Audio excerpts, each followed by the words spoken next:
Welcome back, as we are in the middle of finding out what happened to Monday at this point, and find out what ultimately happens to her. But we are back for part 2, and enjoy. Yeah. We hope you liked the first half, and once again, we got Wade with us, and let's get right back into it. Here's part 2. Cool. Okay.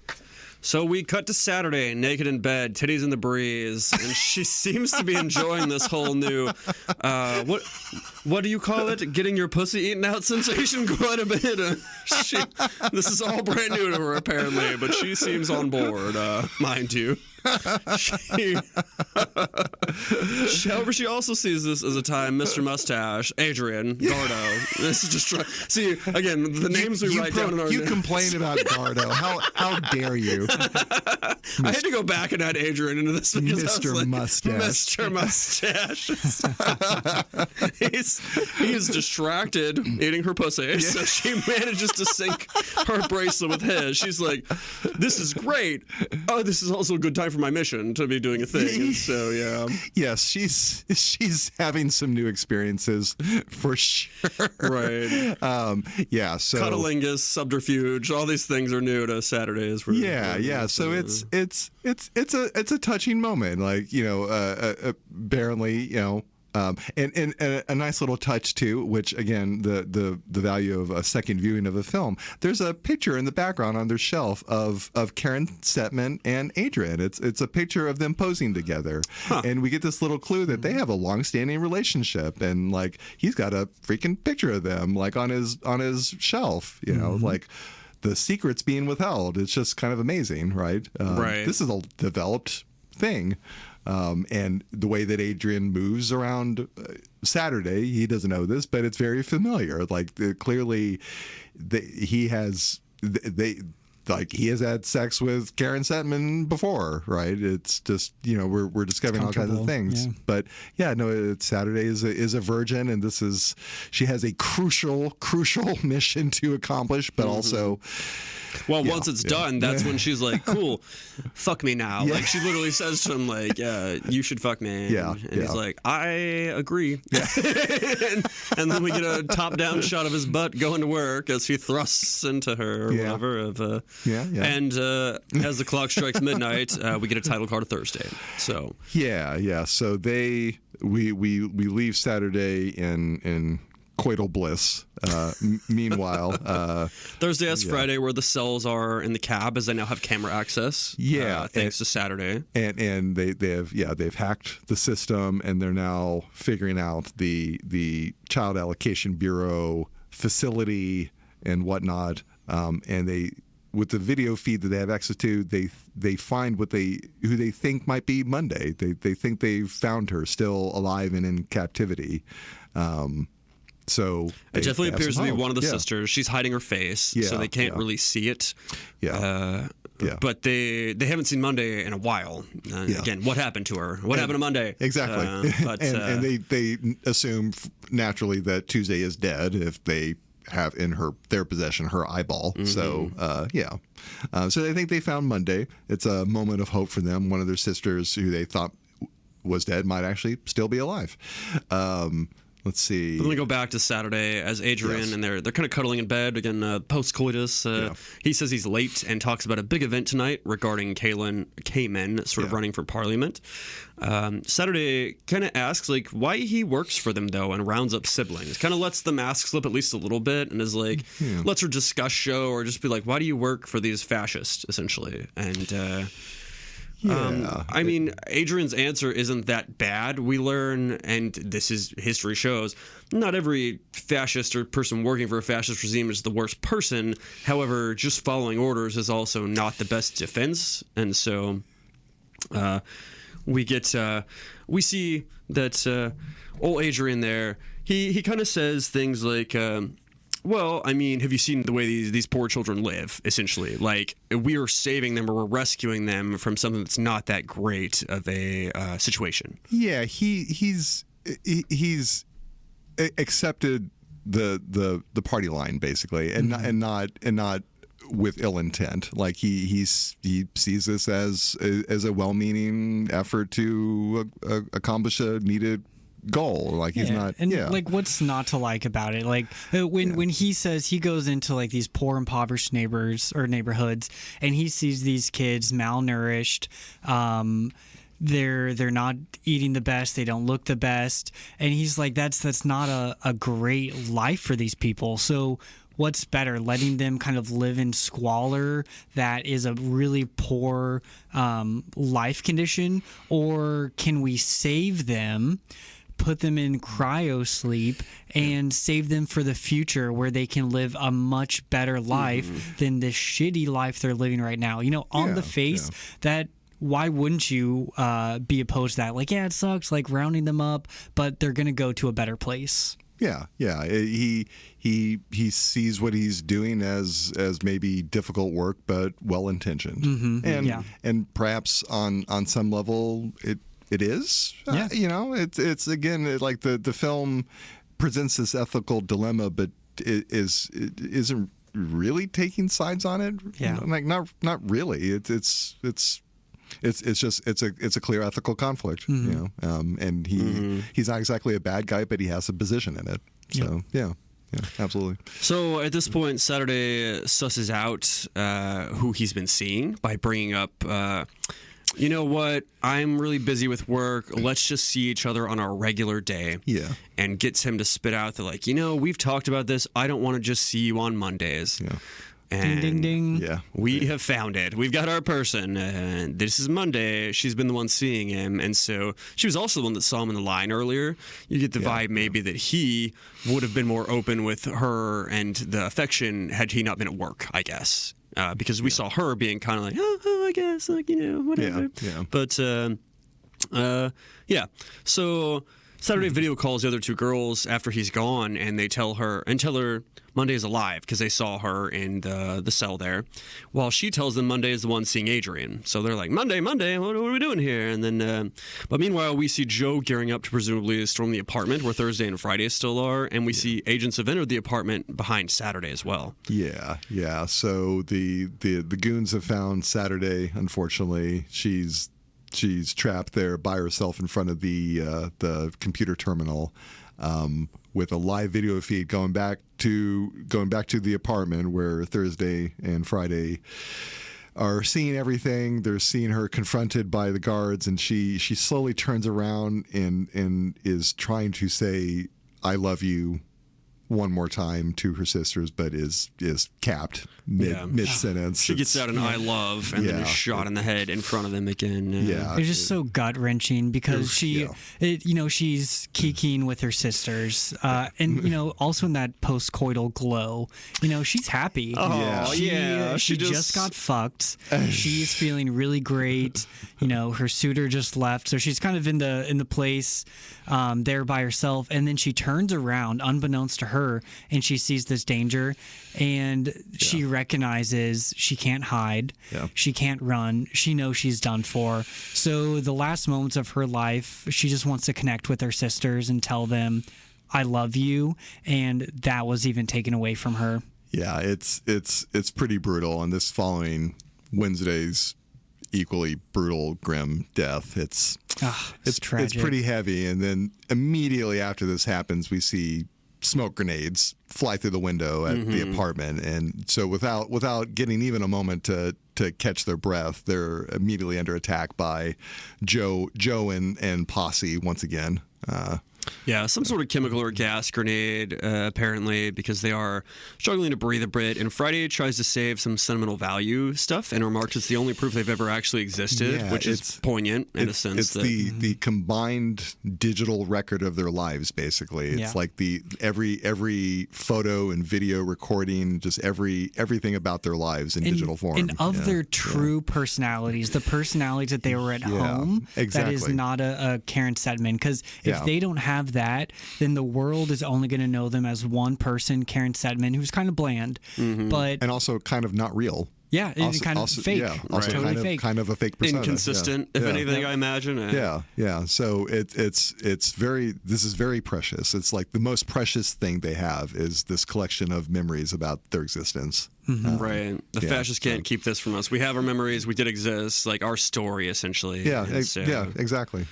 And so she both realizing the value of this and also understanding. Maybe understanding herself better than any other of her sisters. Friday understands that she's not ready for the world. She's a shy, mousy kind of figure, and she very much needs her sisters, and she's very good at helping them, but on her own, she knows she can't make it, and so she opts to, as we're about to see, make a huge sacrifice of herself. Right, because she's trying to be like, no, we need to save this, our memories, and Thursday's like, no, we have to fucking go, and like kicks down the wall behind the mirror panic room, which again, you could probably delve symbolism from, I guess, of like exactly. We've now kicked the wall out behind our identities. They're not hiding anymore. They can't hide, so they're just kicking down the entire edifice. Basically. Yeah. And absolutely. This apartment, where they end up in, backs up to a fire escape, and so they are going down it, and luckily the Bureau has not found them back there, but Thursday makes it down and goes down the fire escape, and then Friday, midway down, pulls it back up. Yeah. She pulls up the ladder. She goes back into the apartment. Thursday is, of course, screaming at her to not do this, but as Friday explains, I think from the fire escape. She needs her sisters, and so she knows that she's done. So she goes back into the apartment, and she's gonna set up. set up a little attack and payback of her own. And I think that's when she realizes that world's not for her. Like when she's trying to escape with Thursday goes down first. She pulls the ladder back up, and she knows that her life is not on the run. Her life is to be behind the scenes with her family, her sisters, who she's comfortable with, and she sees her whole world disintegrating around her. She's seen the death of a lot of her sisters, and to be honest, if I was in her position, I wouldn't have as much of a will to live either. Just seeing the cruel realities of what this world it can do to you without repercussions, it's horrible. And she's not a fighter. She is a pacifist by nature. She uses her intelligence to fight, and with that, she knows that while she can't be like physical, stab someone, shoot someone, she can use her brain to get back. So that's exactly what she does. So she goes back into the apartment, smoke everywhere, and what she does, she grabs a lot of aerosol cans, puts them into the microwave, and sets it for a minute. She takes out her oven or stove that's gas powered, has the gas going everywhere, and that's when she finishes the file update and transfer of not only the Nicholas Kamen contract, but also all the family photos to show that they existed, that they were something in a world that told them they are not. They're one thing, but that's not true.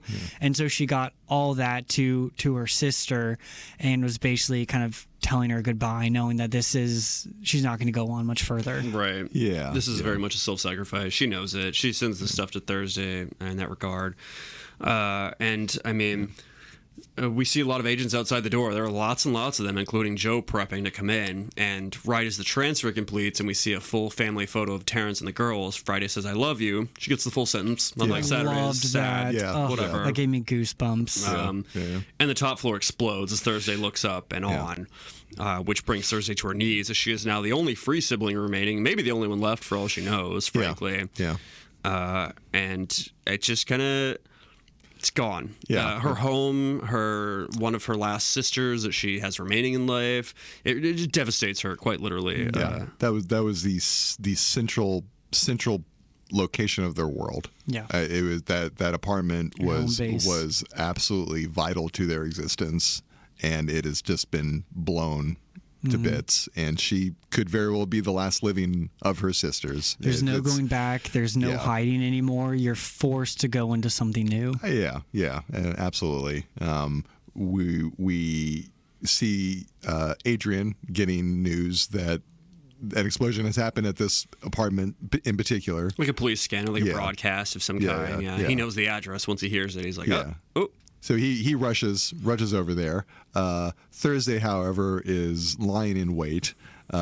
So Adrian shows up. He goes inside into the lobby. He sees a charred Karen Setman, as far as he knows, being brought out in a body bag, and he is of course incredibly distraught at this. He goes back to his vehicle, but in his vehicle is Thursday waiting for him with a knife, a particularly sharp piece of glass. Oh, okay, glass pressed to his neck, a shard of glass, ready. Saying he sold them out. Yeah, that's about what she figures at this point. But this obviously confuses Adrian. He's all, Karen. Yeah. So for all he knows, it's just his, Yeah. So Karen. So lover, Adrian does not know what's happening because he saw what I guess was Karen Setman dead in a body bag, and now here's Karen Setman once again with a different hairdo in a rage about to kill him, accusing him of selling her out. So neither of them understand what's actually going on. Thursday still does not quite understand the nature of Adrian and all this, and Adrian. It finally dawns on them that they're siblings. Yeah, you're a sibling. Yeah, I saw you with blonde hair longer than this a day ago. Like it must have been something. And so, and Thursday confirms she's one of 7 there, and so Adrian confirms in turn that he did not turn them in, as A, he didn't know this, and B, he loves Karen. And so Thursday says she has a plan to get them into the cap, where they essentially are like, oh, we're not enemies. Like, I'll take this sharp piece of glass from your throat here, and that's also where I think they find common ground, because after they find out they're not going after each other, that's when Thursday says, your company, your boss is holding your lover. Monday is being held against her will, and we need to go save her. And that is their next journey. But that's where they find common ground to have a common enemy in order to save their sister or their lover. Yeah. They both want to get Monday back. Yeah. For the same reason and kind of different reasons, but so they infiltrate the CAB with a great plan. We see Thursday in a body bag being brought in by Adrian. So that's their clever ruse. Adrian using his credentials to get Thursday in, and so they make their way to the cryogenics chamber. Right. Well, she gets scanned, her bracelet. She has a priority 1 classified, so they let them up essentially. And they do proceed up the elevator to the large room. Yes, which is there's 2 nurses and a child and a cryopod. Yeah. So interesting that they would direct a seemingly dead body to the cryo room. Like, just various inconsistencies. Yeah, it doesn't make sense. Or does it? It doesn't make any sense, except it's about to make a lot of sense very quick. Right, because when he gets up there, Adrian's relieved of the stretcher by one of the nurses, saying, I'll take it from here. And you're like, okay, all right.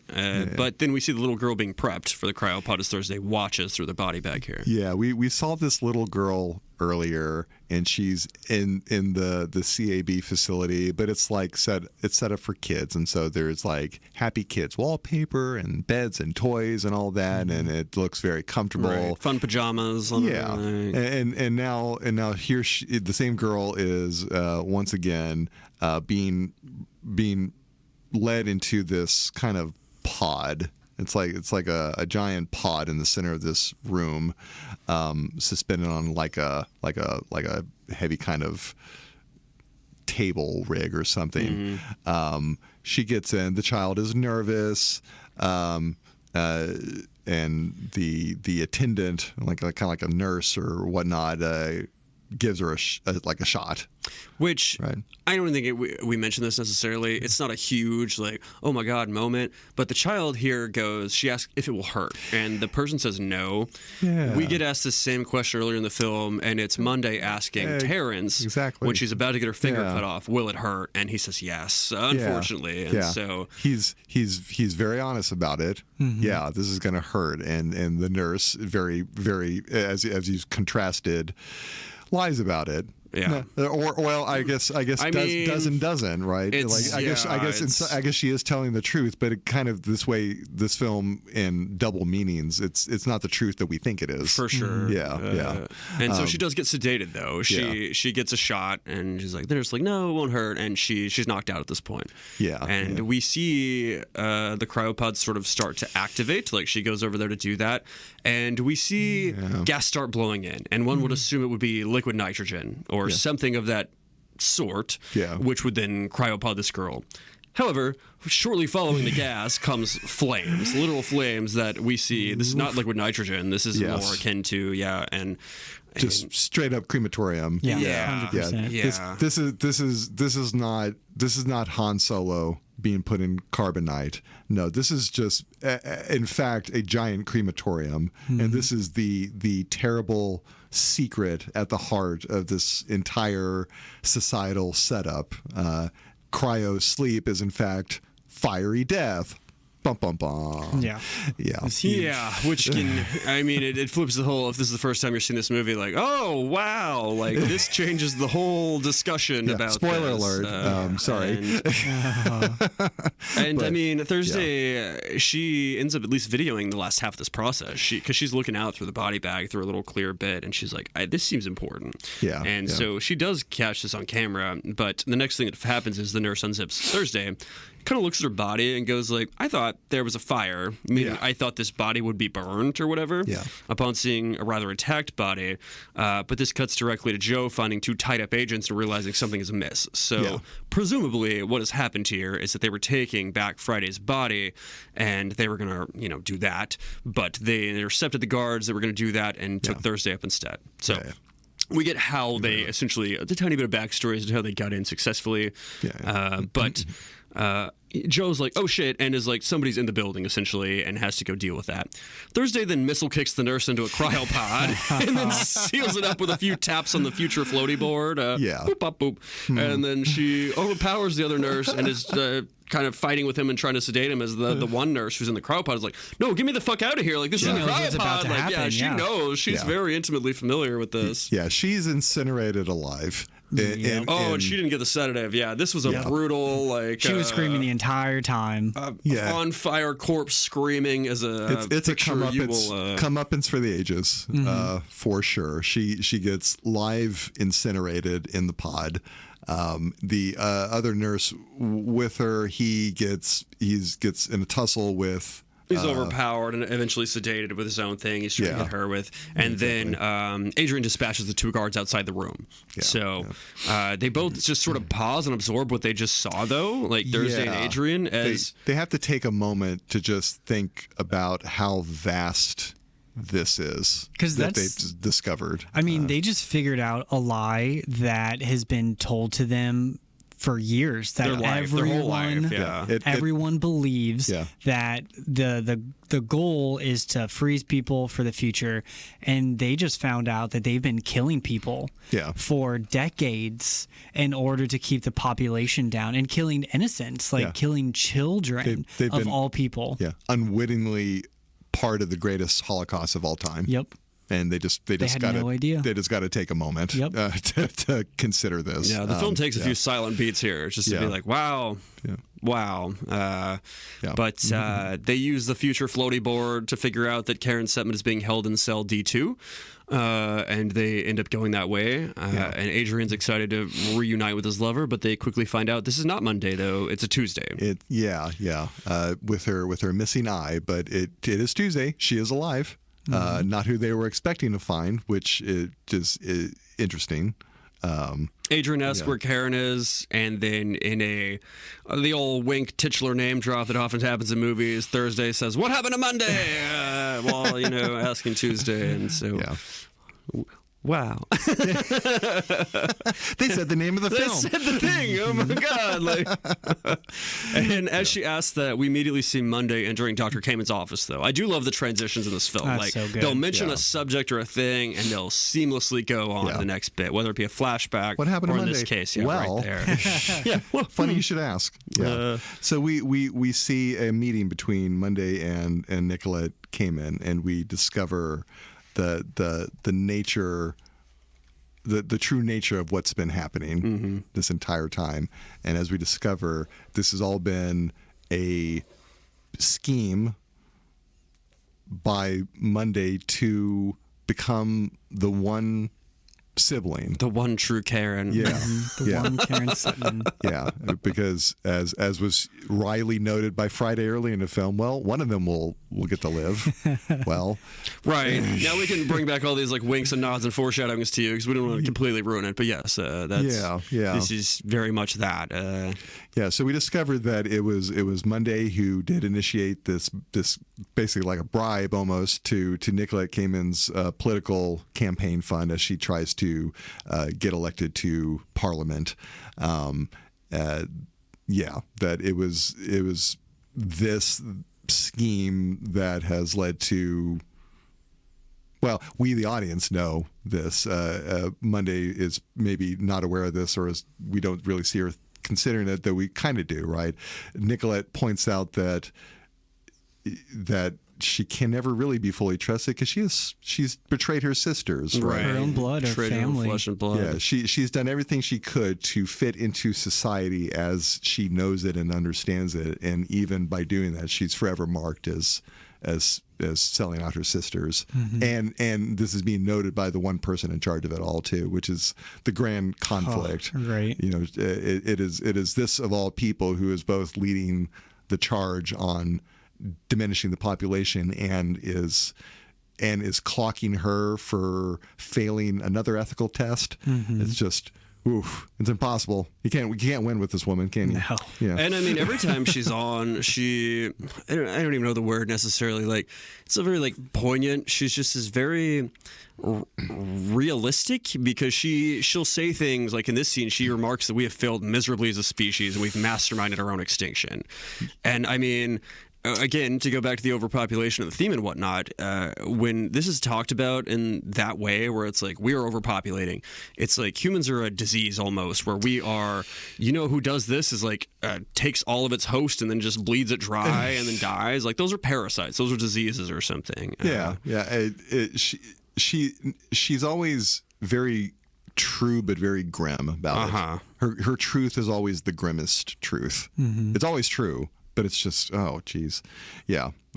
But again, as this film does not do, it's not deciding who's right for you. Yeah. It's presenting a ethical conflict, and the film doesn't exactly try to resolve it, right? No, not really. I mean, I was left at the end and kind of like, did it take a side? Like, I don't think so. It just states things as very matter of factly, like this is just the world. Yeah. In all of its grayness, it's just happening. It's not either right or wrong. It's just what is going on. And it's kind of how a certain consensus has formed about things too, and so it's just kind of we're just seeing kind of the world that they live in, just the kind of the air that they breathe. Yep. It's this constant grim consideration of let's try not to end all of humanity by overpopulation. It's just always hanging over them, and it's just.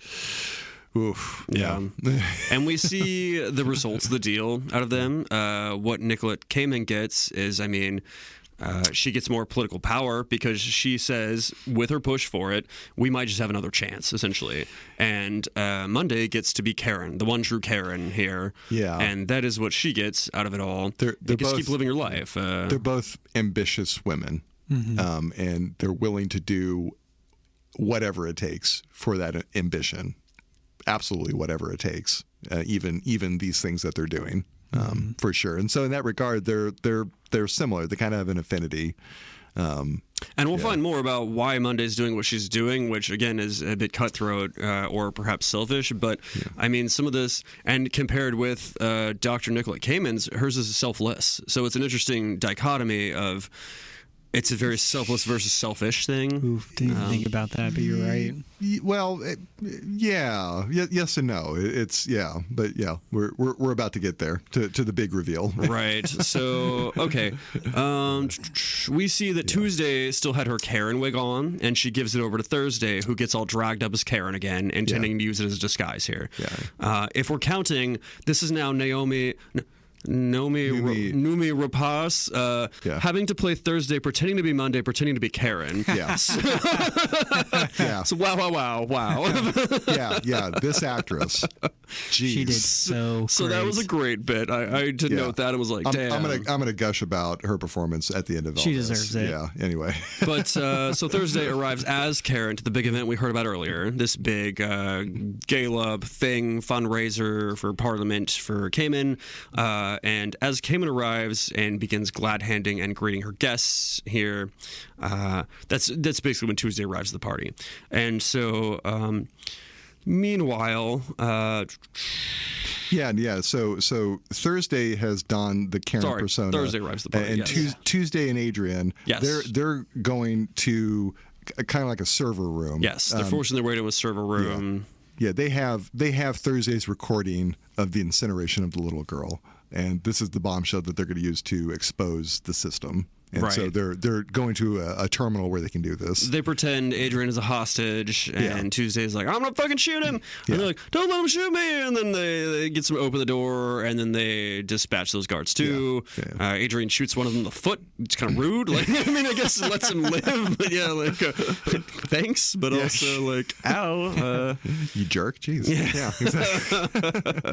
However, Joe and team are hot on their trail, though, as like almost immediately as they've made their way into the server room, Adrian and Tuesday, the Joe and team are right behind them, and a gunfight starts ensuing between Adrian and the agents. We see Thursday Karen in the bathroom, where Monday comes in behind her, also dressed as Karen Setman, and Monday remarks Thursday has never worn Karen so well, and that Monday herself does Karen justice, while Thursday only pretends on this stuff. And it gets very intra-sister, like, we sense this has been brewing for years at this point, essentially. Monday is clearly claiming some ownership over the persona, and Thursday balks at this. This is where we discovered where the gun has gone. Monday, in fact, has the big honking revolver pulls it on Thursday in the bathroom, which definitely takes Thursday aback. For sure. Because she couldn't find it in the safe. Thursday's the one that was looking. It was like, where the fuck is this gun? And it's like, oh, it's with you. The betrayal is starting to become. There are layers of this betrayal, frankly, for sure. As the server room fight continues, we see Joe leave to go get to Cayman. He's like, I can go protect her. You deal with this. I'm sure you'll do great at it. But the other three agents are tasked with keeping Tuesday away from the servers. So right as Joe leaves, one of the agents immediately pushes a row of servers over. I don't know if she was just waiting to do this. It was like, my supervisor's gone. Now! But she's like, this seems like a harebrained idea. Domino power activate. Keep them away from the servers means push all of the servers over and then just knock them down. But there's just a row. I guess that's one way to do things, I suppose. I guess it's kind of an escalation of Friday pushing the bookshelves over on the guards before. The goons are getting some payback by pushing the servers over onto them, or trying to. Talk about the mummy, the bookshelf crashing scene of a deadly with knowledge. Exactly. We go back to Monday and Thursday. There's going to be a lot of jumping back in these scenes. There's a server room going on. There's the whole Monday Thursday showdown, and then there is Cayman's speech gala thing going on. So there's a lot of rapid cuts, but we're back to Monday and Thursday, where Monday argues that she did everything right, while she never saw Thursday make any sacrifices for the greater good of any of them. This is maybe and I've said this throughout while we're talking about this. This film has these moments where the characters are discussing something, but it's not the truth that you think that they're discussing. And Monday is giving. She's justifying what she's doing. She's talking about, I did this for our family, and I didn't think that things would get this out of hand and whatnot. And we, the audience, think she did this to somehow protect her sisters. We don't really know what she means. And by it getting out of hand, we, the audience, think that she's talking about what's happened to her sisters again. And she did everything she could to protect this family, her family, without saying exactly what she means by that. And Thursday, however, is talking about family meaning the sisters. Yeah, she scoffed. She's like, you have a funny way of showing it if you're protecting our family. Yeah, and so it's maybe like, do we get a little hint that are they talking about the same thing? You know, like I don't know. There seems to be this almost linguistic conflict, and it's just like maybe they're not talking about the same thing. You know, but I also don't know how much like Monday even knows about the Child Allocation Bureau and like the shadow that's over it. It's fair. Because why would Nicolette Kamen tell her like her broker or this donor anything about the inner workings of the bureau? Like if I was Nicolette, I would just use her for the money and that would be it, because that's what true. I want out of it. I mean, she thinks her sisters are going to cryopods. Exactly. I guess, so like your sisters just get to live in the future while you go out as the one and only Karen Sedman. That sounds like a good deal. Like you personally get the best of all the world. Your sisters don't all have to live together, you know, but they can in the future just without you. You're fine with that. That is true. That is true. Monday does not understand the terrible secret at the heart of all this. And so when she's like, "Oh, it just got out of control," you're just like, "Fuck," because you just say one thing and that snowballs, and you're to a point where you can't pull out. You are not allowed to pull out without you perhaps dying yourself. And it perhaps suggests why Nicolette Kamen was so critical of Monday and her portrayal, because she knows what happens to those who supposedly go to cryo sleep. And so she knows what a portrayal this is in a way that Monday does not. And it's thrown right in Monday's face, because Thursday immediately she says, "You have a funny way of showing, that you're protecting this family," because she lists out Sunday died in my arms, Wednesday fell to her death, which is a weird way of classifying somebody being shot in the head. But then she says Saturday was shot in the head, and Friday she trails off. But I imagine she wanted to say exploded or something maybe there. But but just goes through it all. And Monday, that's when she's like, things got out of control after a deal with Kamen, and it's clearly a bit emotional and shook, which I don't even know if I did classify at the time, probably because she was like, that's what happened to my sisters. Like I thought I'm here in protective custody and you guys were getting rounded up and putting into cryopods or something. But also she's talking about falling in love with Adrian. Like she never thought it would get out of control. She as we might imagine, they have this relationship, and she didn't think that it would be a thing, but like he had a picture of them on his mantle, like they had a relationship. It became more than their crazy existence could really accommodate, And at some point, like if you want to pursue that relationship even further, you have to break away from your sisters, because ultimately the end goal for the sisters is all of them living together until they die of old age. There is no room for significant others, no room to live or to move somewhere else to live with someone that you love, because they're one person. Yeah, well, and as we're getting so close to that point in the film, we discover something in fact happened that caused Monday to need to break away. Yeah, this was the catalyst. Yeah, exactly. So, I mean, Thursday at this point apologizes for having lost Monday her finger and for not being better, but says that Karen was all of us and kind of their family.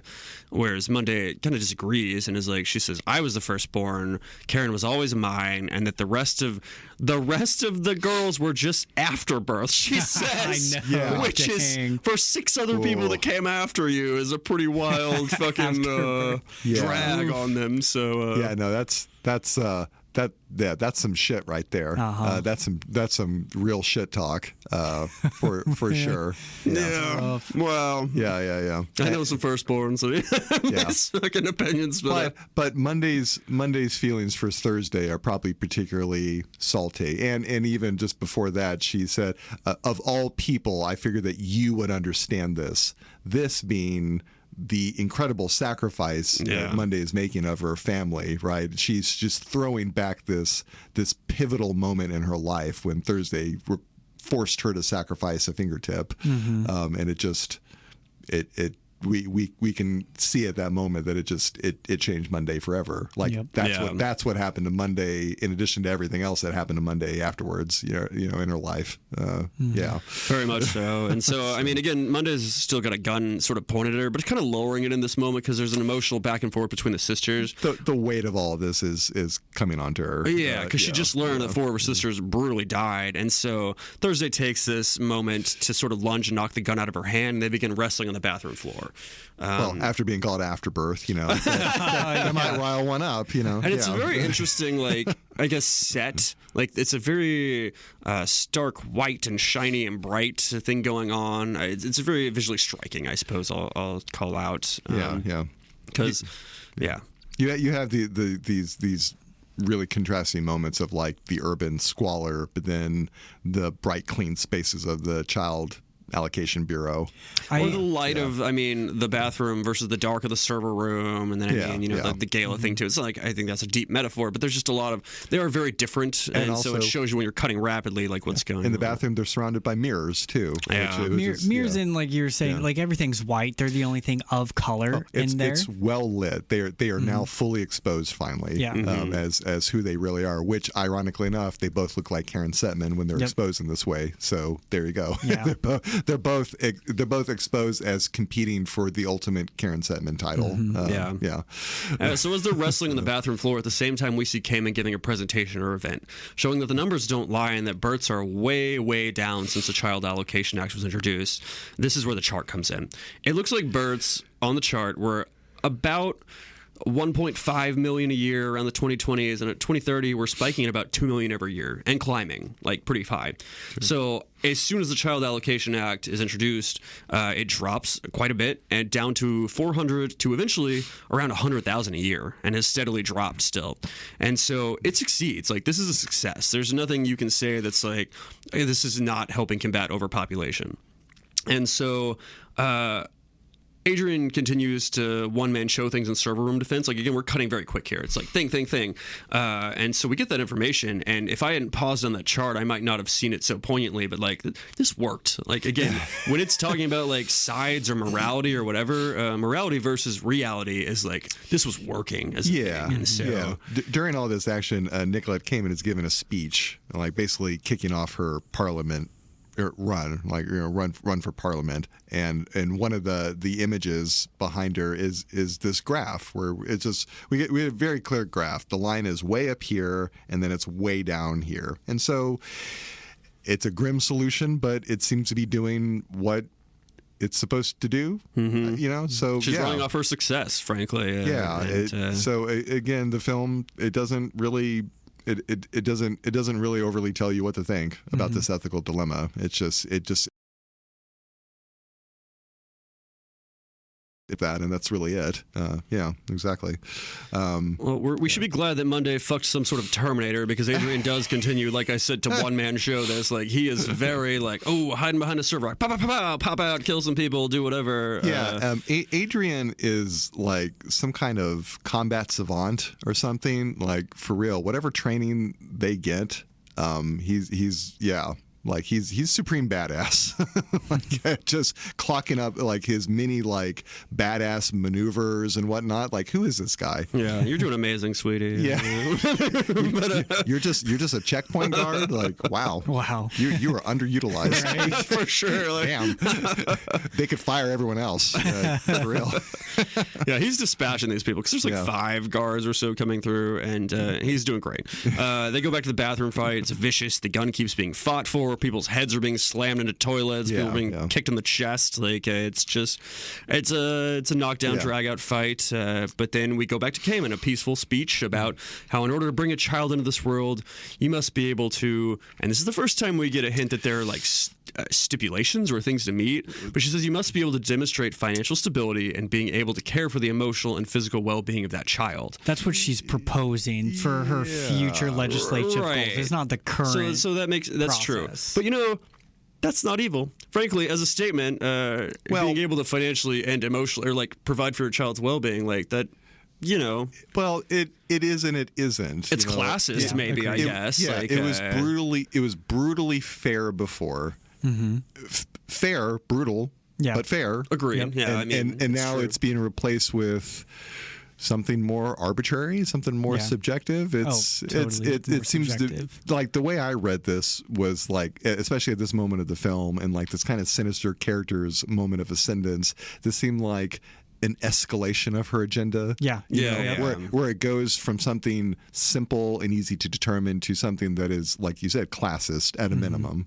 At a minimum, oligarchy, it's super classist, helpful, So So I don't disagree, but also just in that sense, like the words she's saying or her goals, they're not amoral or like they're not evil. Often, but on the other hand, there's a logic to it. On some level of analysis, yes. Yeah. This is the correct way of thinking about it. You want to bring a child into this world in a context and environment of financial stability and all this. Yes, of course. Emotional, physical, all that stuff. Yeah, like, you just want a child to have good well-being, and that's it's like that is true, but is it the only truth? I think is the actual question. It's not that it isn't true, but like is there a limit to the truth of it? It's like, and like, does that raise a good person? Not necessarily. That's just the world that they want to create, because you could be dirt poor, growing up awful, and still turn out to be a good person, but she wouldn't allow that to happen. Yeah. Well,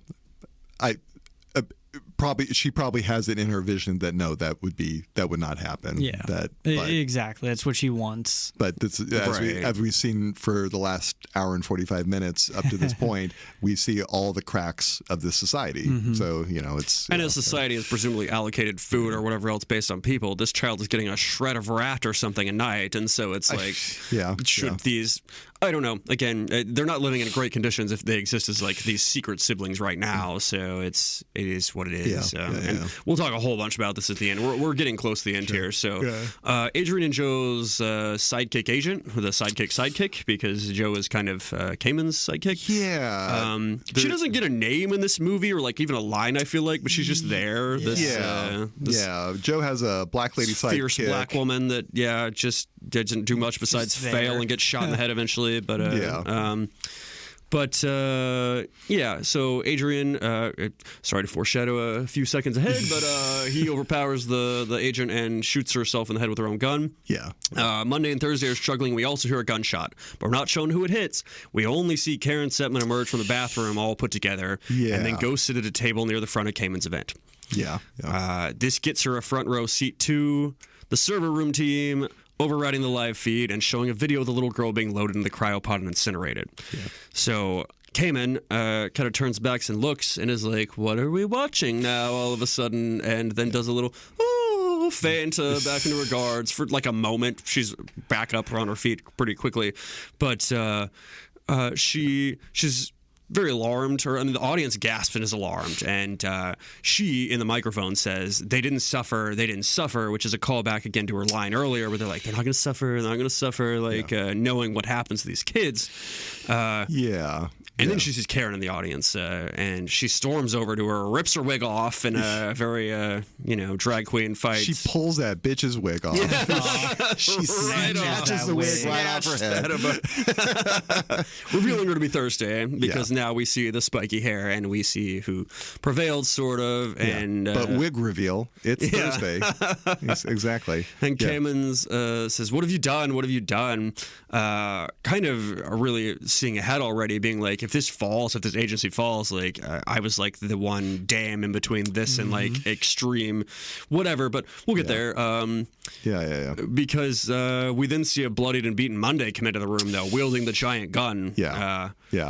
Monday is not down, and this is another great moment, just like some really good just color symbolism. We have the outfit that Karen Setman Thursday is wearing, which is kind of dark navy blue, and then we have Nicolette Cayman's red dress and formal like gala wear, and then here comes Monday with the Karen Setman look, but a streak of red blood over her. She's kind of like the mix of both characters. She's like Nicolette Cayman's like dark ambition, but also she's one of the sisters still. She's still a Karen Setman, It was also interesting when she's pointing the gun, it doesn't necessarily like show her perspective to see who she's aiming at, because Thursday and Dr. Cayman are right next to each other. Yeah. She points the gun in their direction, and before she can do anything, is shot by Joe. Yeah. Who is then shot by Adrian. A little chain effect there of things. Yeah. But so it's not really clear who Monday was trying to shoot. Yeah. Yeah. We don't know if she had a turn of heart and was going for Cayman. Yeah. We don't exactly know. There are two competing truths here, as has been the case this entire film. They're both potentially eventually true. Yeah. So everybody's down. Most of the room flees. They're like, "Oh my God, there were gunshots flying. I'm gonna get the fuck out of here." Yeah, the plumbers from earlier were stone cold, and they weren't gonna run for anything. Oh yeah, but these people, they're not so. So this leaves Tuesday and Thursday to rush to Monday's dying side as the guests flee the room because she has been winged in the side, seemingly something, but we get the vibe she's dying. And then we flash back to the night where the fingers were cut off, and we see little Monday. We get a flashback again to that exact moment where it's like, Monday, you got to be strong for your sisters. You got to be doing this. But then we see right after that a flashback we didn't see, which is little Monday hearing Terrence crying. Yeah. And she goes into his room, and he says he's so sorry and that he's just trying to protect them. And just that's what he was doing. I mean, he's very upset about it. But we see flash right back to Monday in the current as Monday clasps hands with Thursday. She says, promise me, don't let them take them. Don't let them take them. And then Monday moves the hand she's clutching with Thursday down to her stomach, seemingly insinuating that she is pregnant. Yeah. Don't let them take them. Like again, we still don't quite know what they mean. We think, is she talking about her sisters? Is she just delirious because she's dying? Yeah, what do we? What is she talking about? And then suddenly the entire film snaps into place, like what we've actually been seeing this whole time. It's kind of like a Kaiser Soze moment from Usual Suspects. Suddenly you realize that you were watching the wrong film, and now suddenly you know what you've been seeing. Everything that Monday's been talking about. She's pregnant. She had a love affair, and she got pregnant, and it forced this terrible dilemma on her. What does she do for her children? Mm-hmm. How can she keep living 1/7 of a life when she has children on the way?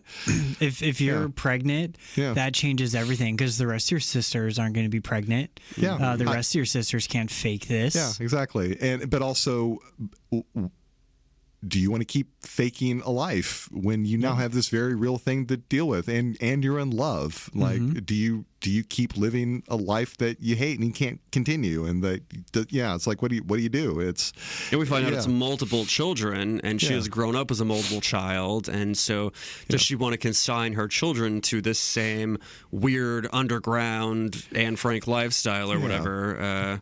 But when she's talking about the sacrifices that she made for her family and things getting out of control, and that she had no idea it was going to come to, we find out what she's really been talking about this entire time. And as I brought up, it's a very interesting story point to me thematically, as her decision to have multiple children was inherently selfish in several ways, which resulted in getting many other people killed along the way, which is something that Kamen says, is if you have these multiple children, you're taking food out of their mouths, you're getting other people killed and stuff.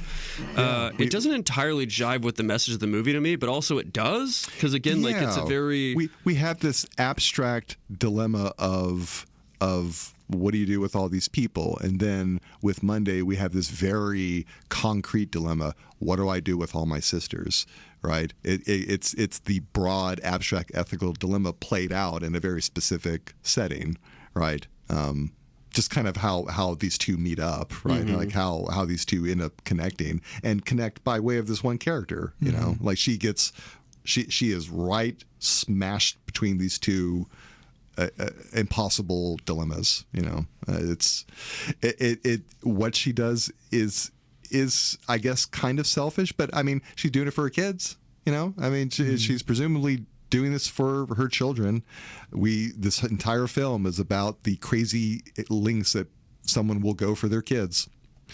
That's what the entire film's about. And so I guess on some level, like we can kind of understand why she did it, but I mean, we had to see all these sisters die for it, and so it's the broad macro ethical dilemma wrought on a concrete micro level, right? Just everything that's been playing on society played out in this family. I don't care who dies for my right to have a family and children, because that's ultimately what this is also about, is that if you are to have a family and have all these big families and stuff, you may have sacrificed others for death or frankly our species or certain things. And so it's trade-offs, it's ethical dilemmas. It's an interesting, it's why the film is, I don't know, a very thoughtful film. Let's get to the final scenes of the film. Right? Yes, okay. So I love these last 5 minutes or so of this. Yeah. We are shown a news broadcast now where we see that Federation-wide rioting has forced the repeal of the Child Allocation Act. Yeah, society is risen up in disgust, in revolt. Yeah, they've had enough about this, and so this ends the one-child policy. This has pregnant women coming out of hiding. This has hundreds of siblings in processing centers were released, not incinerated. Hooray, I guess. But without the repeal, these children would have been discarded or destroyed minutes after they were born, as we mentioned, of these pregnant women. And then we see Kamen make her way to the podium to make a statement. And I love this. We see on the news Chiron that she's gonna be prosecuted for mass murder. Yeah, she's set for trial and facing the death penalty. But she gives a grand defense of her vision and the consequences that she sees happening now that it has come to nothing. So I have this written down. Kamen says, "This world is the only home you will ever know. So look around, ask yourselves, who will continue to make the difficult decisions that will ensure your survival? My regret is that your children will never know the world we could have built together. That hope is gone forever." And it's not even like it's such an odd way she carries herself in this, because she's not defeated. She knows that she's kind of right in a way, and especially from her perspective. Yeah. And she's like, you can get rid of me. Who's going to be the next person that makes these hard decisions, though? Because I was doing this for you guys. Because no one wants to be the boogeyman either. No one wants to be the bad guy. I think a lot of people want to be liked by others, but she's not afraid to be the bad guy, to be the savior of humanity. Mm-hmm. And that's kind of her complex a bit, is she thinks she's better than others because she is doing what others will not do. She fully believes that she has an infallible vision of what the future needs. She knows the right way to be, and maybe she's right. Mm-hmm. Maybe she's right. It's just that her means. Ooh, it's macro versus micro. On a macro level, she probably is right. On a micro level, with all of these emotions, feelings, siblings, family, she's wrong to so many people, and that's where it becomes the dilemma: is your selfishness versus selflessness. Her goal was perhaps admirable. Her means were terrible. But let's talk about how this ends again. So we see two unborn twins, Monday's twins, in a sort of artificial birthing tube thing being observed by Thursday, Tuesday, and Adrian. Yeah, so they save the fetuses. Yeah, they didn't let them take them, as it were. Yeah. And Adrian remarks Tuesday has a nice new eye, and Tuesday says, "Oh, thank you, oh my God." And I go by Terry now, actually, which is cute. But very cute. Adrian then asks what he should call Thursday. And she responds, Karen Setment. She has adopted that, she has assumed her place as Karen Supreme. I was going to say Karen Supreme. Exactly. Karen Prime. Right. Yeah. Exactly. Thursday, Karen remarks she did it all for the twins and that she wanted them to be safe, and Tuesday responds they will be. This is the moment I want to get to in this when we discuss the whole giant population thing. The end of this movie zooms out from the twins' little tube, and we are shown rows and rows and rows of incubators and columns of these babies. Packed maternity ward full of newborn babies, just stacking them to the ceiling, basically. Yeah, and I was gonna say that scene did give me anxiety because this whole movie's been building up to what the consequences of overpopulation can lead to, of what unmitigated human just interaction can lead to if it's not changed. And at the end of the movie, we see the heroes, the Setman sisters, go through all of this to get change, positive change, to not have this just this mandate by the government, you can only have one child, or consequences. And now we zoom out, we got everything we wanted. The sisters' names are clear. There's no child allocation bureau anymore, but now we have the original sin again of overpopulation is going to be an issue. How many more people are going to die of starvation because of that we could have saved if we never got rid of this policy?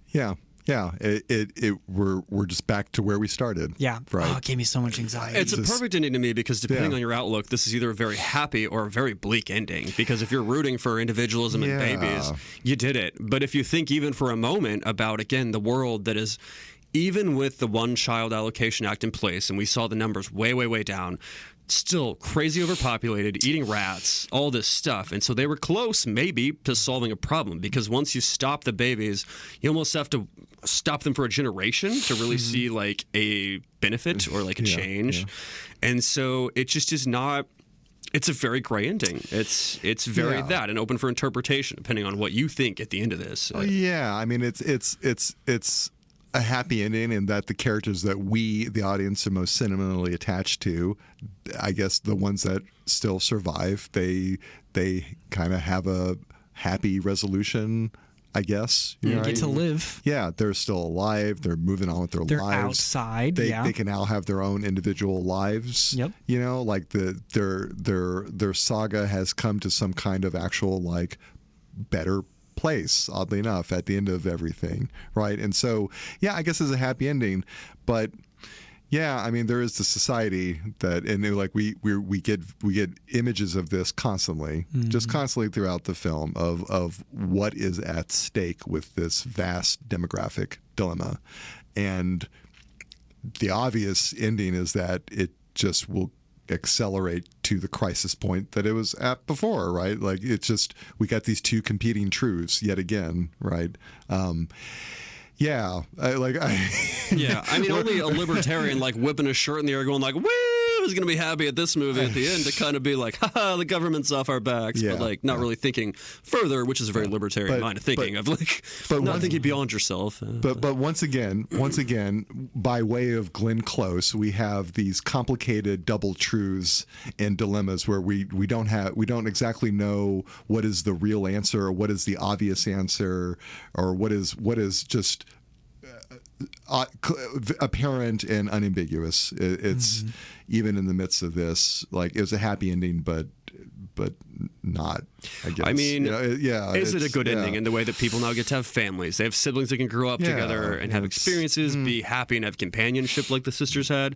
Or is it a bad ending because now the overcrowded planet will have another giant population boom that will now strain resources to a probably eventual breaking point, especially as the genetically modified food is presumably still resulting in high levels of multiple births here? So, I mean, that could contribute to the giant rows of babies there or something. But I mean, and speaking of that, think about the families that had multiple births and then had to hand all but one over. My God. Because that would have happened. That would have been a very common thing is like, I have triplets, I have quadruplets. Which one do I pick?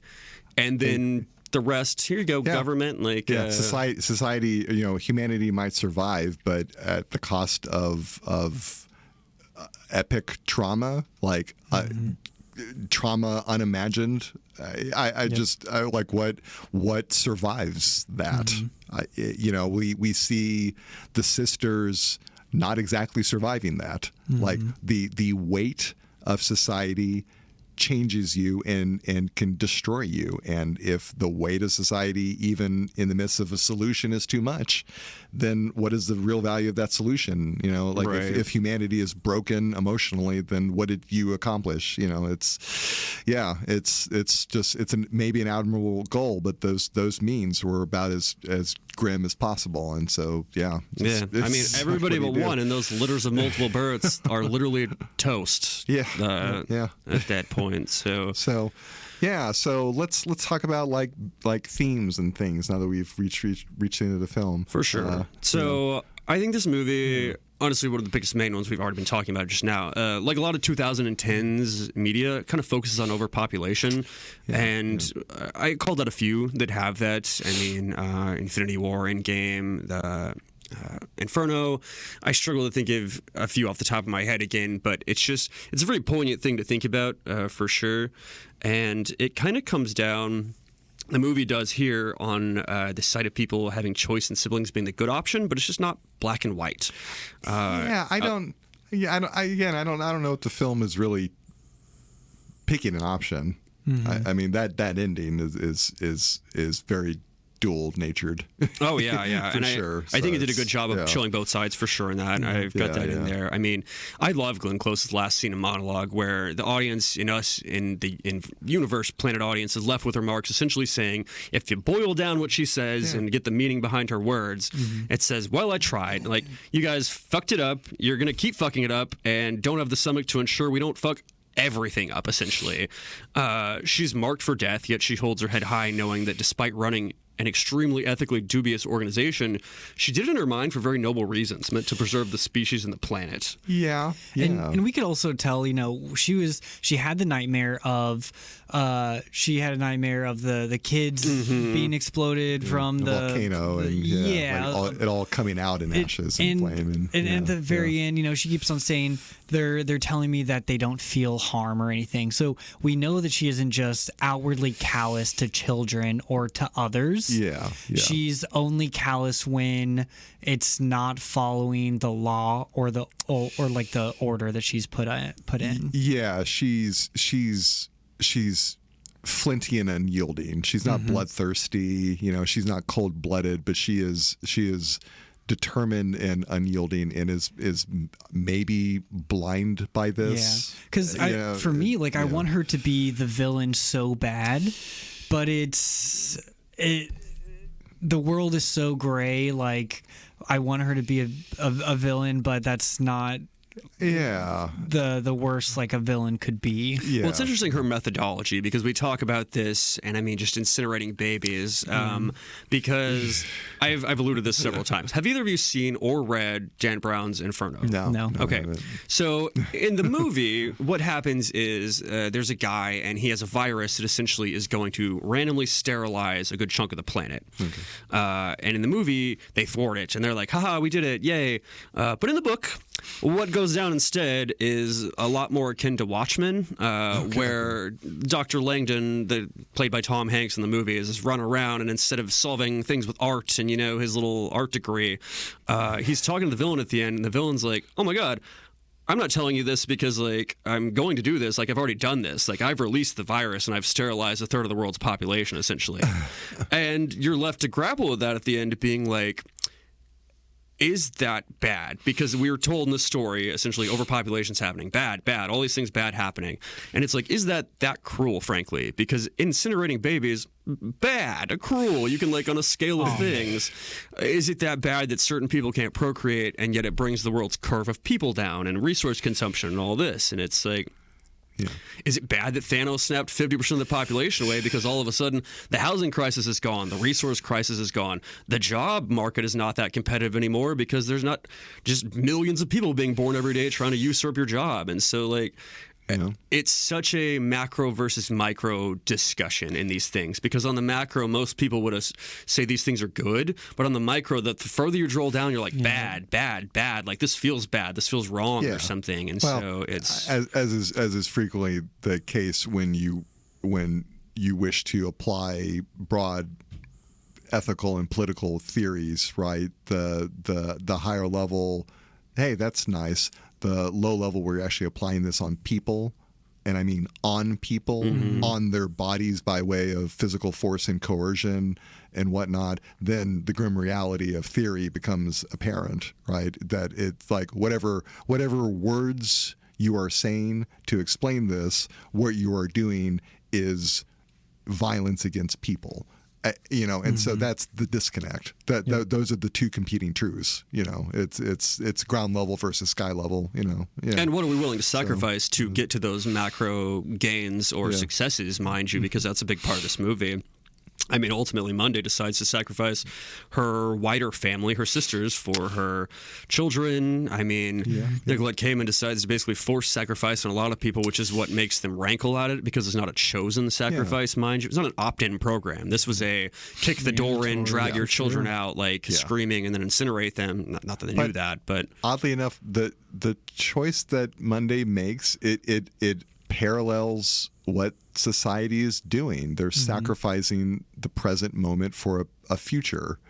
And that's what Monday did. She sacrificed her present family for one that she was about to have. You know, like she did what society was telling her to do. But yet it was also selfish too. Like she was in an impossible position. She did the right thing and it was wrong. That's an impossible scenario. I feel like she was willing to do whatever she needed to do selfishly in order for her family to succeed. So she was willing to kill everyone in her family, her sisters, for her family unit to succeed, just for that same cycle to possibly continue. Like, what's to say that her twins, would she have to, choose one to die? Would the other twin try to kill the other? If that's the cycle that is acceptable because society says it's fine, where does that end? How far can it go? And it could have been a cycle for all we know, because we get very little backstory on the actual Karen Setman or on Terrence, and maybe he's redoing this again with these girls. Maybe she sacrificed something in that regard, because he seemed pretty knowledgeable about all these things, and so it could be left that way, just to be like, perhaps it is cyclical. Perhaps it is like people are making selfish decisions or familial decisions versus societal decisions in that exactly. Like the mother of these children is not in the film, except alluded to and referenced, and so. Yeah, like what a decision to have 7 children in that day and age, right? It's certainly it's rebellious for sure. It is definitely a bold decision for sure. And in thinking about like towards the end of the film, with Thursday taking on the final Karen form, like she becomes Karen once and for all. It actually seemed right and appropriate, right? The Monday we watch this film and we're thinking Monday's the one who's most like Karen Setman. She's serious, she's business, she readily she adopts the look the most easily, but she's the least like Karen Setman, as we can guess, because no one following the rules would have 7 children in this world. Thursday's the one who's most like Karen. She's the rebel. She's the one who breaks rules and doesn't do what she's told, exactly like her mother. Maybe not known to her, but like we pick up on this as the audience, for sure. At the very end. Like, yes, she deserved to be Karen this entire time. So, but, and also, as I think I mentioned before, like the idea of 7 individual people living under one identity. It's a great way of thinking about like conformity and an oppressive society and trying to find one's personhood, but only being able to do so in secret spaces and whatnot. And, well, the film, it explores the struggle for individuality in a society that seeks to control and homogenize its citizens. Yeah. And we see that through their creativity and their fashion indoors, and whatnot. But, I mean, their desperation to create a unique identity is a pretty central theme in that regard. Yeah, and ironically enough, because everyone in this world is technically unique. No one has a sibling. Everyone's unique, right?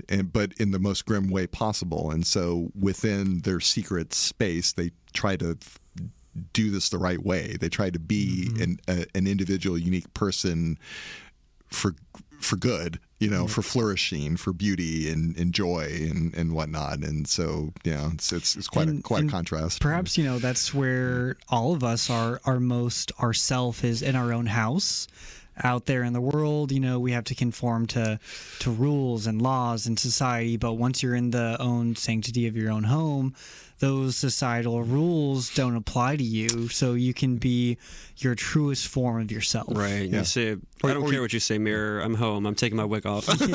or you can at least try to. And arguably the sisters don't succeed at it. Like they maybe in some ways can't fully be their authentic selves, right? Like Sunday's death, it was the most like poignant example of this, but like we find that Saturday was a virgin. Like it's like none of them could really be like fulfill even the narrow identities they carved out for themselves. It's just that kind of desperate struggle. So I do think it's interesting how at the end Kamen's vision shifts to being again brutally fair to somewhat more oligarchical things, because poverty and the right to exist are also a big theme of this movie. Do you deserve to exist? I mean, or be able to make a family if you're poor and stuff. And I mean, of course, is the answer, the most humanitarian, the most correct answer in that. But yeah, in a world where they are ripping malnourished children out of slums and things, it is at least easy for the Adrians of the world, or for anybody that has eyes on the situation, to be like, this probably is really not the best for these kids or something. And I mean, we see this with child services or whoever else, or I mean, a lot of the people you may not personally want to procreate heavily are often out there just fucking it up and pumping out babies and putting all ideas in their heads that you may not want or something. There's a lot of movements out there that are frankly very pro just crank those babies out. And in our world, again, where there's millions of people being born a day, that's not great on some level, but again, you're at a very like back and forth. Like, is it good? Is it bad? Is it bad for you, but it's good for them because they're getting so much out of this in a family? Like, it's macro versus micro. Again, it's it's a real dilemma, and all the ways that we have to address it involve moral hazard. Like we just can't escape moral hazard. No. And it's so kind of like Monday, we are in an impossible position. Mm-hmm. How do we decide this? It seems to be impossible. Yeah, and if you do the right thing, you're wrong. Yeah, like 100%. Like how do you get out of this? And I don't know if this film really gives an answer. Honestly, no, I don't think it does. Yeah, because you can make the selfless decision for yourself and say like, I'm not going to have kids, but it doesn't matter when the neighbors next to you have like 12 kids or something. And so that's where Glenn Close is coming from. Is like, yeah. No, but really, guys, like we all have to maybe like chip into this because we as a species need to survive. This really it's like, it's a society level problem. Yeah, it's not evil on the face of it, on what she wants, but it is. Again, like what means don't involve moral hazard, and right. I don't know if this film discovered them, no. and I don't know what they are. If you were to really press me, I don't know what the answer is. I don't know. No, and that's what you have to be comfortable with is that the world is gray, and we just have to assign our own morality or what we can live with in the situation that's handed to us. Because any of these, and granted, most of them are dystopian or YA or something solutions. A lot of these have covered overpopulation. But another one, a book series I love called Scythe, they essentially create an AI so powerful it runs the world perfectly. But because of that, they're all living longer, and there's too many of them, and they delegate to the humans, this little group of Scythe people. They're like, you have to decide who we're going to kill on the planet. So you can have something like that. You can have, we're great, but humans decide to be killed. You can have this with the old baby incineration, or you could have the one I talked about with Inferno, where it's like we randomly sterilize some of you to try to keep the curve down, or Thanos, we just kill half of you, mind you. Boy, you really, I hadn't really picked. You picked up on this. The 2010s. Boy, there were a lot of like eliminationist fantasies going on. Like this was a decade just rife with this, wasn't it? Yeah, it was a very real, and it remains a sort of like on the mind and the brain crisis and stuff. And so, like I said, I doubt this is like near the last we'll see of this theme come up. But when you look at all those, again, none of those are paths that you're like, we should go down this path, because they're all fraught with moral issues and with impressing, maybe your will upon your neighbors or whatever else. At a minimum, like it's if not even worse. And so so there you go. Yeah. Let's see. Did we touch on everything? Did we? I think we're pretty good. I've got cast and crew trivia and gayest straightest moment left. Yes. Okay. So trivia. What's some good trivia? All right. So there really wasn't a lot about this. I went through several interviews. Like, it just wasn't one of the biggest movies, frankly. Again, it kind of skated by people not having a theatrical release, and it's only been out for 8 years, I guess, as a Netflix film. So I think it's a real hidden gem. I think it's great. I think it's great. Yeah. So I mean, I recommend it, of course. But this was shot entirely in Romania across 94 days. As I mentioned, it was released theatrically in Europe and Asia, while Netflix distributed it in the United States, UK, and Latin America on August 18th, 2017. The main characters for this in the script were originally male. When the director, Tommy Wirkola, eventually met with the producer, he told her he loved the world, style, ideas, and themes, so he agreed to do it if he could do it with a female lead. And the screenplay was then rewritten completely for Noomi Rapace. Messed that up. But, so that's interesting on its face. We've had 7 men running around with their little things. But I think I think it was better with a woman, frankly. I think so. I think with a woman versus a man, I think a woman perhaps shows a little bit more fragility within society. Also, women are the ones that produce life, and I think there's a life pregnancy theme bit for here. sure. Yeah, that's probably one of the things that was rewritten. And it is different seeing a woman get bloodied, beaten, and thrown around versus a man often, which is just par for the course for a lot of American cinema. And I don't know if the film would have had as much heart. Yeah, I agree. With a male lead, and I can imagine some very good male leads, and I think it would have been more difficult. It would have been a much more difficult directorial feat to get a male actor to convey enough emotional power. This is just kind of an intuition. I hope that I'm wrong about this, but the logo for the Child Allocation Bureau, the cab, is stylized so that it can also be read as God. I didn't pick up on that one, but it's interesting. The name Setman, this one would have gone completely past me, almost sounds the same as an Italian word, settimana, which means week in Italian.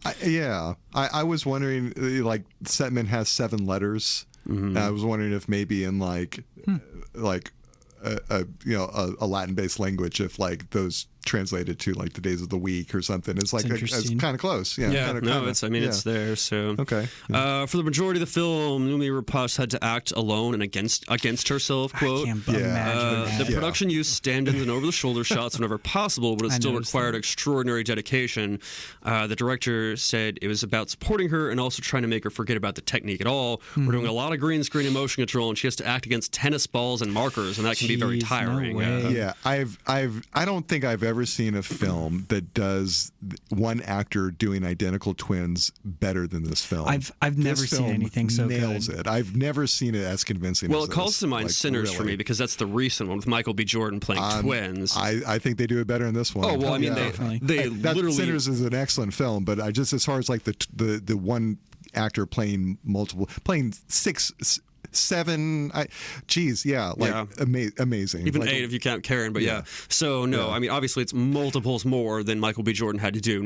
Again, great performance. If you count Karen, that's actually twice as many characters, because they're all. I know. It's her playing the character playing Karen. Like I mentioned, it's like Thursday playing Monday playing Karen or something at one point, and you're like, okay. So watch this film for no other reason than watching Noomi Rapace's performance. It's really good. Each character, each sister is a completely different archetype. They look different. They sound a little bit different.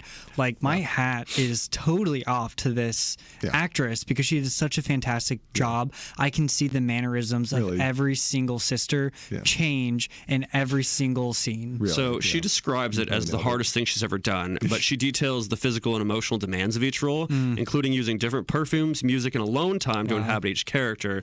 She also worked with a stunt team to develop unique fighting styles for each sister, which is interesting. And you can see that in the movie.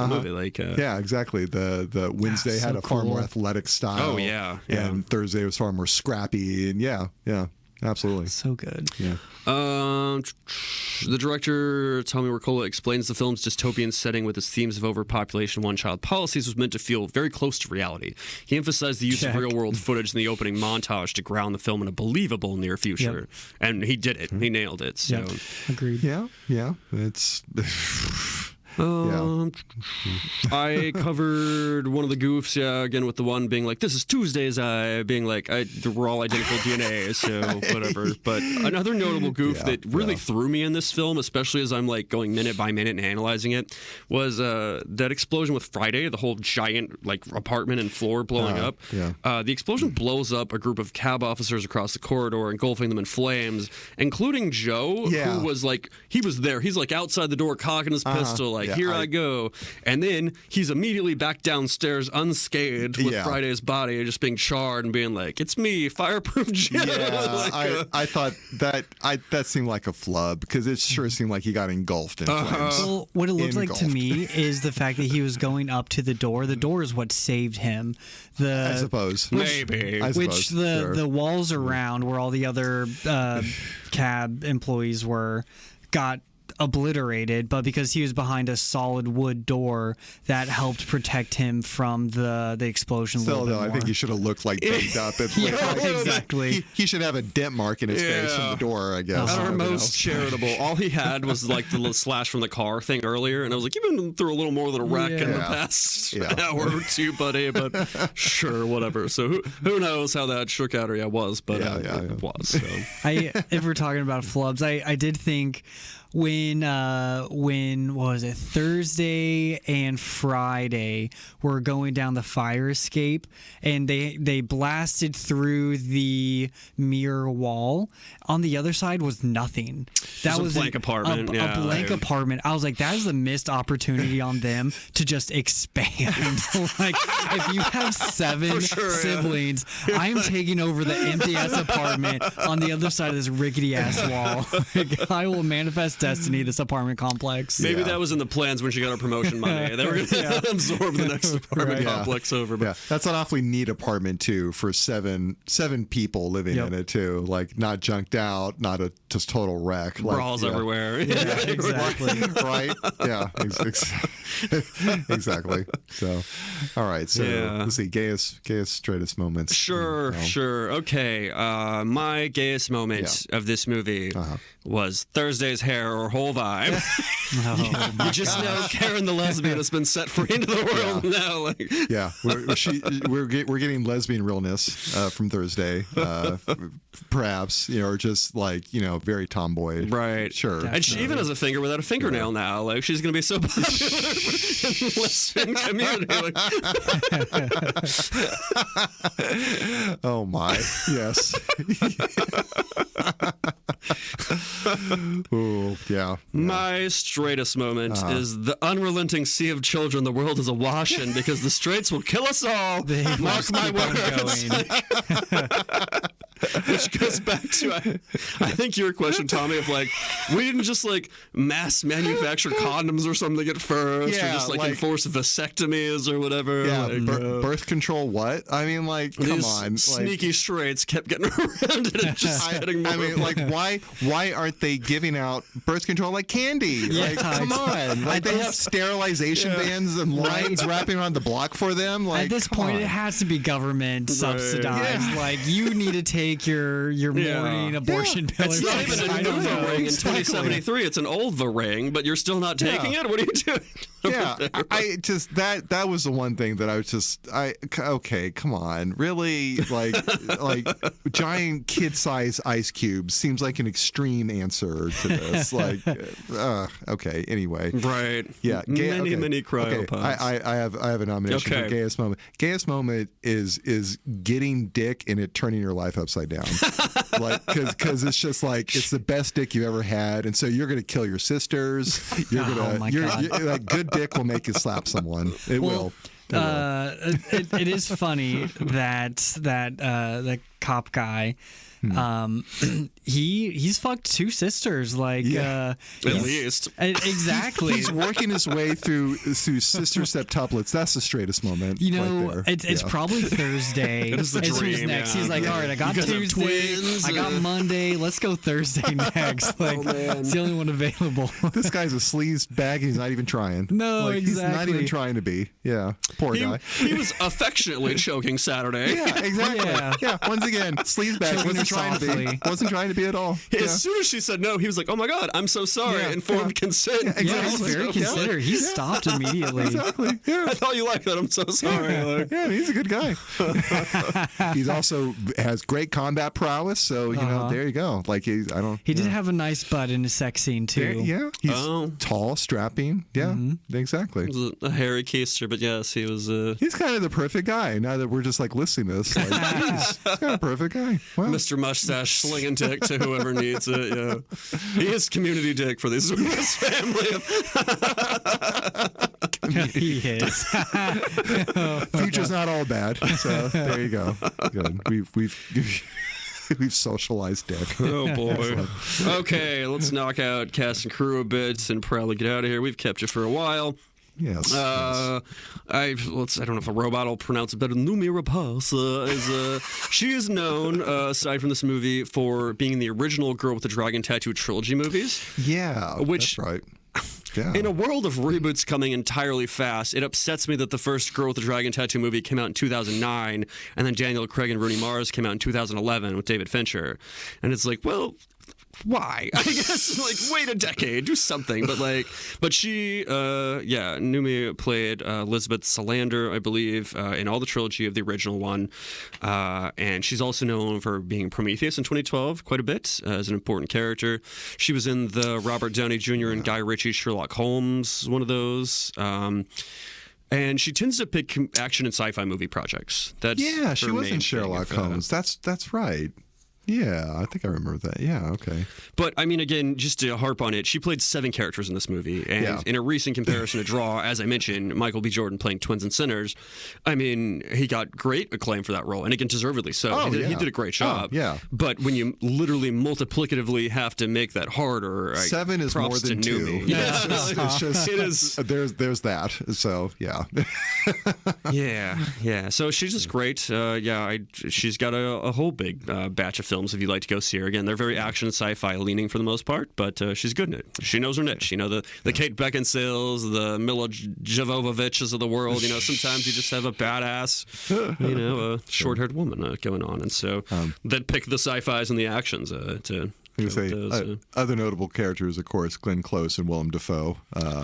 Yes. Of course, we know and love Glenn, and we detailed her very awarded, but not Oscar-awarded career on the Fatal Attraction episode.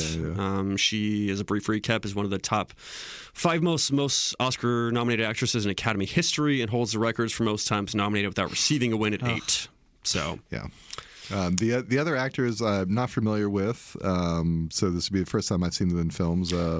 Adrian, played by, I hope I'm pronouncing this correctly, Marwan Kenzari. Yeah, that's how I read that. He's a Dutch actor, so I mean, again, not a straight from us. He's known for the Aladdin reboots, The Old Guard, which just had a sequel drop on Netflix itself, and Black Adam. He has 36 acting credits, and he's been in the game since 2008.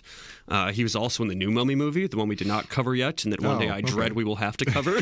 But, so I'll see you then, Marwan, I guess. But yes. I hear it is not that great, unfortunately. But, seemed a little bit more serious than the original. Yeah. Willem Dafoe, let's touch on him, I guess. You mentioned him. He's a very recognizable face for most. Yes. He's known for his most beloved and oft-memed performance as Norman Osborn as the Sam Raimi Spider-Man movies. He's also known for The Lighthouse, where he and Robert Pattinson just bounce off each other, quite literally. That's a great film. Oh, jeez. He also, I mean, we talked about Bill Murray and his affinity for Wes Anderson. He's also in a lot of Wes Anderson movies. He's in Life Aquatic with Steve Zissou, Budapest Hotel, Asteroid City. He voices somebody in Fantastic Mr. Fox. And he also voices the gruff and a scarred angelfish named Gil in Finding Nemo that rules the dentist tank office. You need to throw back to that, but he has a lot. He currently has 156 acting credits, and he's been nominated for Best Supporting Actor 4 times between 1987 to 2019. Got a lot of great credits too. Didn't mention Boondock Saints. My God, that's right. He plays is it full trans or just cross-dressing, I guess, detective in that movie? It's another great film. Very, very complicated character. Yeah, I guess he doesn't completely delve into it. That's great. Yeah, I love him in that. His supporting actor ones he got nominated for were At Eternity's Gate, which I believe is a Van Gogh biopic, The Florida Project, Shadow of the Vampire, and Platoon. Oh, The Florida Project, yes. Yeah, that's a great film, and he is excellent in that. The Florida Project, Yeah, that's a great film and somewhat recent too.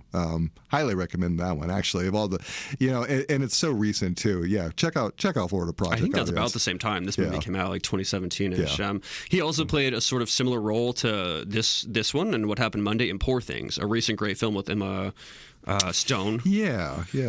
I almost said Watson. I wrote down Watson, but that's wrong. No, Emma Stone. But he plays sort of a father figure-ish who's also, a bright man and clever. Yeah. It's interesting we don't get his demise in this movie. Like, I guess he may have just died of old age, but we really just don't hear anything about him. I think the assumption is that he dies of old age. Yeah, and I think that's totally fine, because the story isn't about him and his daughter's relationship or society. We just need him in the movie to kind of help set where and how Karen Setman began. Yeah, just how could this possibly happen? Like, how can this be possible? I just wonder if it ended up on the cutting room floor, because it does seem like almost a waste to not use his either passing or him being like taken by the agency or something, where the girls are then on their own a bit, and like it sort of pushes them into it. But I'm not like mad at it. I mean, it's again some movies just don't choose to touch on things or address them or don't have time. So it's, well, I mean, this one is just right at 2 hours, so that content would just one, make the film even heavier too. Geez. So it's probably better that they kind of kept him in like the more like wistful, nostalgic flashbacks. Because he's dead because he's not there, and so it's just, I don't know. The film doesn't need any more gravity. No, it's very serious and has lots of grim moments in it. So, and I mean, in the theme of not getting a name until a long time into the movie, it's not until Glenn Close like lecturing Tuesday or somebody and is like, your grandfather Terrence Setman, where he doesn't fucking get a name on screen for so long. So him and Glenn Close have very small parts in the movies. Again, like I said, relatively, but they have such impactful things and they're such good characters in it. And so it's all very well acted. Right. Claire Reed played the young Setman girls, just 5 acting credits under her belt total, but I mean, she's young for one, and what a neat role to have played 7 siblings herself. Like, she also had to play this game. Noomi did, so. Yeah. And then the last one I have here, Tommy Wirkola. He is the director. He's known for this movie largely, and he directed a duology called Red Snow, or Red Snow 2, Red vs. Dead. He's a Norwegian director with 10 directed film credits under his belt to date. For the look and feel of this film, he cited a variety of inspirations from Blade Runner to Looper to Children of Men to the films of Paul Verhoeven. But my most favorite note about Tommy Wirkola, and where we'll end this episode, I guess, because he made us do cast and crew last, his most recent credit of directing comes from 2024 from a film called Spermageddon. And fear not, listener, of course I got you more info on this movie. I couldn't just leave you with that. This is an animated film that has 2 narrative threads. One is an emerging love story between 2 awkward teens, John and Lisa, who are having sex for the first time, and the other is an eventful quest of Simon the Seaman and his friends to reach the golden goal of the egg. Oh my God. All right, Simon. So, if that doesn't intrigue you or send you off to go see Tommy Wirkola's Spermageddon, then... Well, we'll be reviewing Spermageddon for our next film. Yeah, I don't know. Put it on the list. Maybe we should. We'll throw it on the list. Yeah. Exactly. Reading the synopsis fucking tickled me to death earlier today. Like, that's just sometimes when I'm scrolling people's IMDb page, I'm like, hang on, let's scroll back to that one. Well, no one's typecasting Tommy Wirkola. That's for sure. Yeah. All right. Well, very good. Well, all right. Wade, thank you very much for joining us on the show today. Of course. Thanks for allowing me to come on and talk about a movie that I found on Netflix I loved a lot and got to share with you guys. Yeah. Great recommendation. I loved it. So anything you want to plug, any social media, any projects coming up, any things you're doing on your side of the world? For me, myself, no, not really. I kind of live in the shadows like the Karen Setmans. The Fridays of the world. I walk among you, but I don't have much of a presence online. I personally try to go outside once a week. That's all. I know. That's my goal. Yeah. Get sunshine on my skin for like 30 minutes and call it a day. What dystopia? Yeah. Exactly. Yeah. So I get to stay home 6 days of the week. Wow. Sick. Yeah. Oh no. Jeez. No. Oh, shoot. I get a nice rat flank to eat on. Like, Sign me up. Sign me up. Wow. Yeah. No, this was a really good and fun time. So thanks for having me on. Oh, excellent. Well, we loved having you on. All right. For sure. We hope you had a great time walking through this dystopic nightmare with us, where children are incinerated and pets are not to be seen.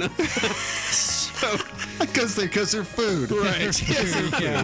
they're eating the cats. Wow, They're eating the dogs. I didn't notice that until now. Yeah. Well, that's our show, everyone. Try not to eat your pets. Wow. Well, in 2073, get ready for a nice fat Norwegian rat. And Yum. Anyway, my name's Tommy. I'm Kyle, and this has been Wade with us. Yes. We will see you next time. Till next time, everyone. Thank you. Bye.